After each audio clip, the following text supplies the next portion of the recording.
Nós tivemos a oportunidade de estudar sobre o pecado, perdão, imputação e arrependimento. Esses termos bíblicos, eles fazem parte da doutrina da salvação. E é claro que quando nós vamos estudar salvação, sempre nós falamos do pecado. O pastor Raifran iniciou com o pecado. Existem outros termos bíblicos dentro desse assunto salvação. E hoje eu vou falar sobre justificação. A justificação pela fé. Diz comigo: justificação pela fé em Jesus Cristo. Ok? Esse é o nosso tema. Está no livro. Sei que tem o livro. Quantos tem o livro aí? Dê uma olhada, aparecer na página 37. Página 37. Você pode estar abrindo aí o seu livro. Página 37. Ainda tinha uns livros, né, irmão Lima? Não sei se ainda tem. Terminou? Muito bem. Página 37, meus irmãos. Fala da justificação. A doutrina da justificação pela fé em Jesus. Ok? Então vamos começar com um texto bíblico para fundamentar essa doutrina. Eu quero convidar para nós lermos a palavra em Romanos, capítulo 5. Abra sua Bíblia, carta aos Romanos, capítulo 5. Localize aí, por favor. Quantos já encontraram? Amém. Diz assim a palavra: sendo, pois, justificados pela fé, temos paz com Deus, por nosso Senhor Jesus Cristo, pelo qual também temos entrada pela fé a esta graça, na qual estamos firmes e nos gloriamos na esperança da glória de Deus. Então, nesse texto você encontra a palavra justificação, logo no primeiro versículo, sendo justificados pela fé. Mas existem outros textos, e a carta aos Romanos é uma das mais aprofundadas nesse assunto. O apóstolo Paulo, ele é quem mais desenvolve essa doutrina da justificação. É claro que é corroborado com outros autores, como João, assim também como outros apóstolos, mas o fundamento principal está nas cartas paulinas. E a carta aos Romanos é a base doutrinária da salvação. Se toda a Bíblia fosse somente a carta aos Romanos, daria para entender a doutrina da salvação. Imagine que não tivesse mais nada, só tivesse a carta aos Romanos. Você entenderia o projeto da salvação. Amém? E ele começa falando isso. Nessa epístola, logo no primeiro capítulo, você pode até estar abrindo aí enquanto eu vou falando. No primeiro capítulo da carta aos Romanos, Paulo ele vai mostrar que todas as pessoas são pecadores. Todos são pecadores. Para que ele venha criar esse fundamento da justificação, ele quer mostrar que todas as pessoas são pecadoras. Aí é que ele vai entrar no detalhe mais na frente, principalmente no capítulo 3. Mas eu queria também, antes disso, dizer o que é a justificação. Justificação é um processo pelo qual o pecador é considerado justo diante de Deus. É isso. Mas eu vou clarear mais para você. Vamos lá, o que Paulo diz na carta aos Romanos, capítulo 1? No capítulo 1 ele mostra que todos são pecadores. E ele começa com os gentios. Gentio quem é? Alguém que não tinha lei. E ele diz, todos são pecadores. Aí ele vem para os moralistas. Eram aqueles que eram diante da sociedade, eles eram considerados pessoas de um bom padrão, mas Paulo diz, vocês julgam os outros, e por julgar os outros, vocês também estão debaixo do pecado.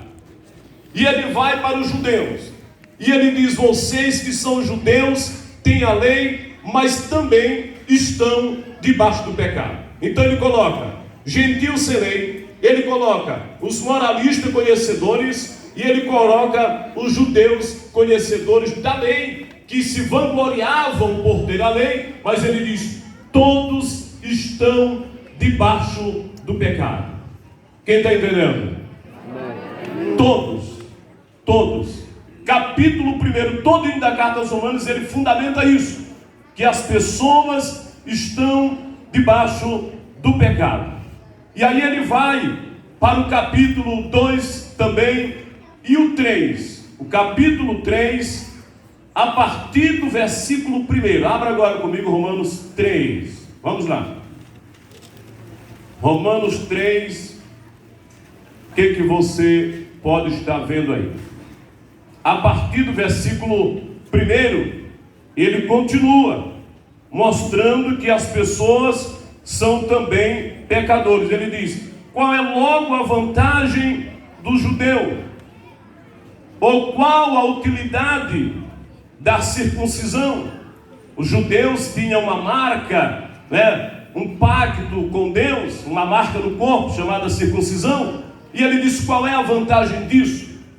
E se você prosseguir nessa leitura, ele vai mostrar que eles eram também pecadores. Embora os judeus tenham recebido a lei, eles receberam os profetas, eles tinham sacerdotes, eles tinham um templo para adorar a Deus, era uma nação privilegiada diante das demais, mas Paulo chega a dizer, todos vocês são pecadores. Quantos entendem? Então os melhores da época, que poderiam ser os judeus, ele está dizendo, vocês também são pecadores.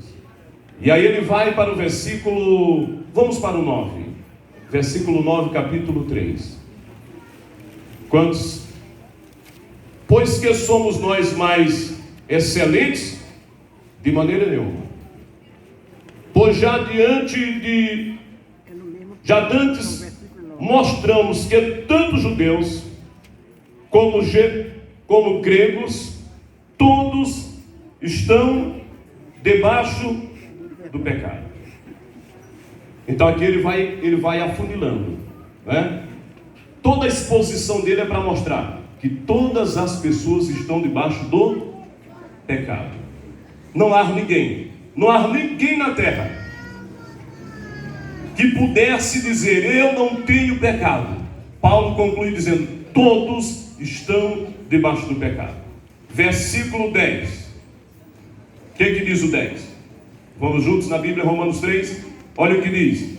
Como está escrito, não há o quê? Não há um justo, nenhum sequer.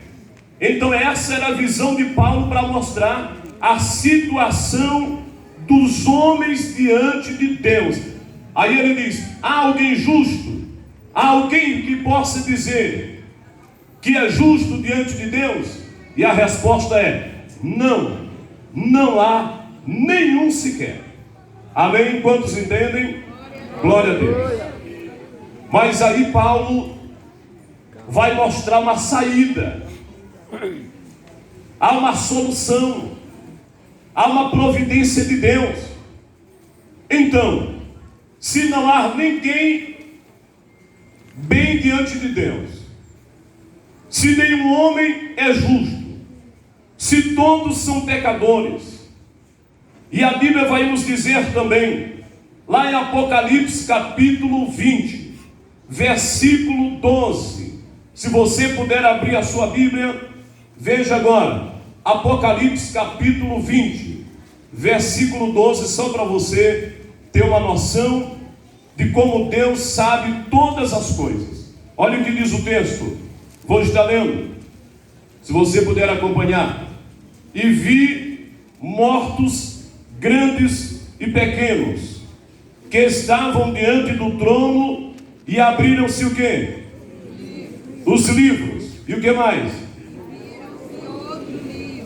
Abriu outro livro, que é o livro da vida.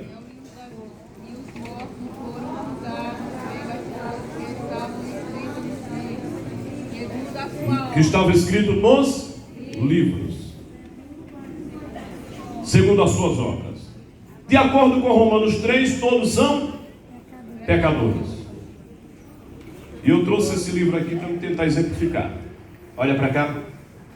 Amém? Imagina que aqui seja um livro.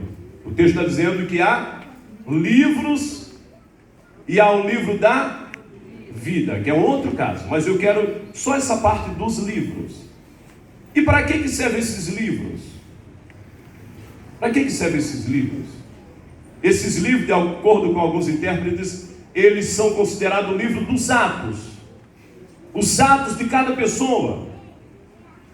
A mesa de Deus, os livros, observe os livros e o livro da vida é que contém o nome dos salvos. E os livros contêm os atos das pessoas. Tudo que você fez está lá. Mas o texto diz que ninguém é justo diante de Deus. Todos pecaram. E aí? O que fazer agora? Como se sair diante desse julgamento? Imagina agora, olha para cá, vamos tentar entender isso. Imagina que aqui seja o cenário do julgamento. Amém? Vai ter julgamento hoje. Olha para esse livro, lembra do livro agora, memoriza. Então no livro